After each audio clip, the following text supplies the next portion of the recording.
میں بہت روئی اور دروازہ پیٹا، لیکن اندر سے کسی نے کوئی جواب نہیں دیا۔ میرا کوئی وسیلہ نہیں تھا۔ ماموں ممانی جو مجھے پہلے ہی ناپسند کرتے تھے وہ باہر چلے گئے تھے۔ ایک ماں تھی، وہ بھی اس دنیا سے چلی گئی تھی۔ باپ تو پہلے ہی مجھے اپنی بیٹی نہیں مانتا تھا۔ اب طلاق کا دھبا مجھ پر لگ چکا تھا اور مجھے سمجھ نہیں آ رہی تھی کہ میں کہاں جاؤں۔ میرے شوہر نے تو مجھے گھر سے نکال دیا تھا اور میرا کوئی ولی وارث نہیں تھا۔ میرے پاس صرف چند پیسے تھے کیونکہ اپنے شوہر کے گھر میں کپڑے سلائی کرتی تھی اور ان 6 مہینوں میں ایک دن بھی فارغ نہیں بیٹھی تھی۔ اس محنت سے جو چند پیسے میں نے ساس سے چوری چھپے اپنے پاس رکھے تھے بس وہی میرے پاس تھے۔ وہی پیسے مٹھی میں دبائے میں گھر سے نکلی تھی۔ نہ کوئی کپڑا نہ کوئی اور سامان، کیونکہ مجھے تو جہیز میں بھی کچھ نہیں ملا تھا۔ میرا تو کوئی سامان بھی نہیں تھا۔ کپڑے جو سسرال والوں کی طرف سے ملے تھے وہ بھی وہی ساس نے چھین لیے۔ صرف مٹھی میں چند نوٹ تھے۔ مجھے سمجھ نہیں آ رہی تھی میں کہاں جاؤں اور کس سے مدد مانگوں۔ میں سڑکوں پر بے مقصد چلتی جا رہی تھی۔ دن ڈھل چکا تھا اور بھوک شدت سے محسوس ہونے لگی۔ میرے پیٹ میں درد ہو رہا تھا اور قدم اٹھانا محال تھا۔ میں نے سوچا کہیں جا کر کچھ کھا لینا چاہیے۔ زندگی تو اجڑ چکی ہے، سر ڈھانپنے کے لیے تو کوئی جگہ نہیں بچی، لیکن یہ پیٹ کی آگ مجھ سے مزید برداشت نہیں کی جائے گی۔ بس یہی سوچتے ہوئے میں نے چاروں طرف نگاہ دوڑائی اور مجھے ایک سڑک کے کنارے چھوٹا سا ڈھابا نظر آیا۔ اس ڈھابے کے مالک 2 بہن بھائی تھے۔ یہ چھوٹا سا اور خستہ حال ڈھابا تھا جہاں ایک پان کی ٹوٹی ہوئی چارپائی رکھی ہوئی تھی اور کوئی اکا دکا گاہکی وہاں موجود تھا۔ میں ابھی وہاں جا کر بیٹھ گئی کیونکہ یہی ڈھابا تھا جو میری جیب کے مطابق سستا تھا، جہاں سے کچھ سستی چیزیں کھانے کو مل سکتی تھی۔ میں بھی اسی چھوٹے سے ڈھابے پر کھانا کھانے آ گئی اور چارپائی کے کونے پر بیٹھ کر اپنے مستقبل کے بارے میں سوچنے لگی۔ میں اس ٹوٹی ہوئی چارپائی کے کنارے پر سمٹ کر بیٹھ گئی۔ میرے وجود میں اتنی تھکن تھی کہ جیسے صدیوں کا سفر طے کر کے آئی ہوں۔ میری نظریں سامنے چولہے پر جمی تھی جہاں ایک لڑکی مسلسل کچھ پکا رہی تھی اور اس کے چہرے پر پریشانی کے تاثرات واضح تھے۔ ڈھابے کی حالت بتا رہی تھی کہ ان کے پاس گاہک نہ ہونے کے برابر ہیں اور جو کچھ پک رہا ہے وہ بھی شاید ضائع ہی ہو جائے گا۔ کیا کھائیں گی آپ باجی؟ اس لڑکی نے میرے قریب آ کر ایک میلی سی پلیٹ میز پر رکھتے ہوئے پوچھا۔ اس کی آواز میں ایک عجیب سی تھکاوٹ اور شدید مایوسی چھپی ہوئی تھی۔ جو سب سے سستا ہو وہی لے آؤ، میرے پاس زیادہ پیسے نہیں ہیں۔ میں نے اپنی مٹھی میں دبے ان چند خستہ حال نوٹوں کو مزید مضبوطی سے پکڑتے ہوئے نظریں جھکا کر جواب دیا۔ میں نہیں چاہتی تھی کہ وہ میری بے بسی اور میری آنکھوں میں چھپی خفت کو پڑھ سکے۔ دال اور روٹی ہی ہے ہمارے پاس اس وقت، میں ابھی لے کر آتی ہوں۔ میں نے ایک گہری سانس لی اور واپس چولہے کی طرف پلٹ گئی۔ اس کی جھکی ہوئی کمر اور سست قدم بتا رہے تھے کہ وہ حالات سے پوری طرح ہار چکی ہے۔ کچھ ہی دیر میں وہ ایک پیالے میں دال اور 2 سوکھی روٹیاں میرے سامنے رکھ گئی۔ میں نے کانپتے ہاتھوں سے نوالا توڑا اور دال میں ڈبو کر منہ تک لے گئی۔ زندگی میں اتنی بھوک میں نے کبھی محسوس نہیں کی تھی جتنی آج سڑک پر در بدر ہونے کے بعد لگ رہی تھی۔ یہ کیسا ذائقہ ہے، اس میں تو نہ نمک ہے نہ مرچ اور عجیب سی ہیک آ رہی ہے۔ پہلا لقمہ حلق سے نیچے اتارتے ہی مجھے شدید ابکائی محسوس ہوئی اور میں نے تیزی سے پانی کا گلاس اٹھا کر اپنے حلق کو تر کیا۔ وہ کھانا واقعی انسانوں کے کھانے کے لائق نہیں تھا۔ کیا ہوا باجی، کھانا ٹھیک نہیں ہے کیا؟ آپ نے تو لقمہ ہی مشکل کھایا ہے۔ وہ لڑکی جو کچھ فاصلے پر کھڑی مجھے ہی دیکھ رہی تھی تیزی سے میرے پاس آئی اور تشویش بھرے لہجے میں پوچھا۔ اس کے چہرے پر ایک شرمندگی سی چھا گئی تھی۔ میں بھوکی ضرور ہوں لیکن یہ کھانا واقعی گلے سے نیچے اتارنے کے لائق نہیں ہے۔ تم لوگ اس طرح کا کھانا بیچ کر کیسے گزارا کرتے ہو؟ میں نے سچی بات کہنے میں کوئی ہچکچاہٹ محسوس نہیں کی کیونکہ وہ کھانا واقعی بہت بذائقہ تھا اور مجھ سے جھوٹی تعریف نہیں کی جا سکتی تھی۔ کیا کروں باجی، میرا بھائی عمر سارا دن محنت کرتا ہے، سودا سلف لاتا ہے، لیکن مجھے کھانا بنانا خاص نہیں آتا، اس لیے تو گاہک نہیں آتے اور جو آتے ہیں وہ دوبارہ پلٹ کر اس ڈھابے کا رخ نہیں کرتے۔ اس لڑکی کی آنکھوں میں آنسو تیرنے لگے اور اس نے اپنا چہرہ دوپٹے میں چھپا کر سسکیاں لینی شروع کر دی۔ تمہارا نام کیا ہے اور تم دونوں بہن بھائی یہ کام کیوں کر رہے ہو؟ مجھے اس کی بے بسی دیکھ کر اپنے دکھ کچھ لمحوں کے لیے بھول گئے اور میں نے ہمدردی سے اسے اپنے قریب بیٹھنے کا اشارہ کیا۔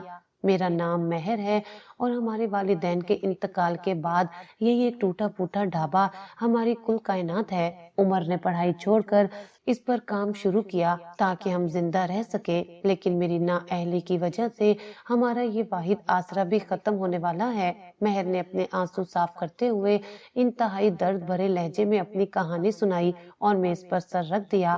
تم تو پھر بھی اپنے بھائی کے سائے میں ہو، میرے تو سر پر کوئی چھت بھی نہیں ہے۔ میں آج ہی طلاق یافتہ ہوئی ہوں اور میرے پاس جانے کے لیے کوئی ٹھکانہ نہیں ہے۔ میرے اپنے درد نے مجھے پھر سے جکڑ لیا اور میری آنکھوں سے بھی آنسو بہہ نکلے۔ وہ طلاق کے الفاظ میرے کانوں میں ابھی تک گونج رہے تھے۔ کیا آپ کو گھر سے نکال دیا گیا ہے؟ لیکن کیوں؟ آپ جیسی سیدھی سادی عورت کو کون گھر سے نکال سکتا ہے؟ مہر نے حیرانی اور صدمے سے میری طرف دیکھتے ہوئے پوچھا۔ اس کی آنکھوں میں میرے لیے ہمدردی امڑ آئی تھی اور وہ اپنا دکھ بھول کر میری طرف متوجہ ہو گئی تھی۔ میں ماں نہیں بن سکتی، میں بانجھ ہوں اور میرے شوہر کو ایک وارث چاہیے تھا۔ اس نے مجھے دھکے دے کر نکال دیا۔ میرے اپنے سکے کوئی نہیں جو مجھے پناہ دیتے، اب سڑکیں ہی میرا مقدر ہے۔ میں نے اپنے سینے کا بوجھ ہلکا کرنے کے لیے اسے وہ تلخ حقیقت بتا دی جس نے میری زندگی تباہ کر دی تھی۔ میرا گلا رند گیا تھا اور آواز کانپ رہی تھی۔ اللہ بڑا بے نیاز ہے باجی، وہ کوئی نہ کوئی راستہ ضرور نکالے گا۔ آپ روئے مت، آپ چاہیں تو کچھ دیر یہاں آرام کر سکتی ہیں۔ ہم غریب ضرور ہیں لیکن بے حس نہیں ہیں۔ مہر نے آگے بڑھ کر میرے کندھے پر ہاتھ رکھا اور مجھے تسلی دینے کی بھرپور کوشش کی۔ مجھے آرام نہیں کرنا، مجھے زندہ رہنے کے لیے کچھ کرنا ہے۔ کیا میں تمہارے چولہے پر جا کر یہ دال دوبارہ بنا سکتی ہوں؟ میں تمہیں دکھاتی ہوں کہ ذائقہ کیسے بنتا ہے۔ میں نے اچانک فیصلہ کیا اور اپنی جگہ سے کھڑے ہوتے ہوئے پرعزم لہجے میں اسے دیکھا۔ میں کسی کے رحم و کرم پر نہیں جینا چاہتی تھی۔